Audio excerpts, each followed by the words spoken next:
Good evening. Welcome to On the Button Boxing. Tonight I'd like to talk more about the left jab. Now there's not enough that could be said about this punch. It's so essential to becoming a complete boxer. The problem is a lot of times it's overlooked by many trainers, the fighters themselves.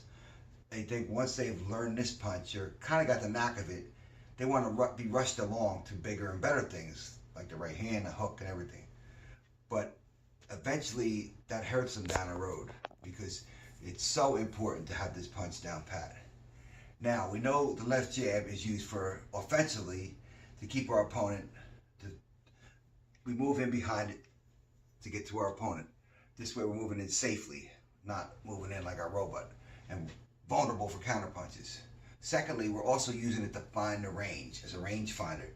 If we can land the jab on our opponent, we know just where we got to be to land the other shots. Plus, finding a range, we'll know where we have to be able to hit, but out of range, not to get hit.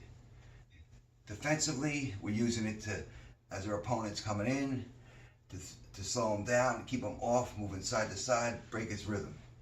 Okay. Now, with this punch, you're seeing a lot of younger fighters, even professionals, they throw it, they kind of push it, put a lot of labor into it. It's like this sidearm, winging it. And that's not placing it anywhere. You want to be able to place it somewhere. Throw it with finesse, where you can just put it where you want it. Keep it loose. For example, you have the world champion, Deontay Wilder. He often used that punch just as a, I don't know, it's a range finder or whatever, but he's not even extended it. He's just pushing it because he wants to get to that bomb, that right hand bomb, and the punch itself is not effective. He's not deflecting the vision of his opponent so he can throw that bomb. It's just throwing it out there, pushing it. Just throw it with relaxation, like this. Keep it nice and loose and put it where you want to put it. You got to almost, as an analogy, think of yourself as a cobra. The cobra that strikes and goes back and forth like that. That's how you got to think of yourself throwing this punch.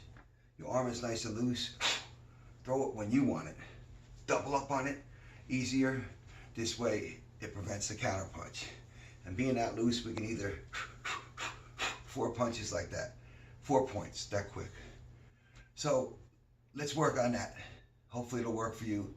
If you like this video, please subscribe to my YouTube channel, which is On the Button Boxing with Uncle Robert. And please feel free to leave a comment.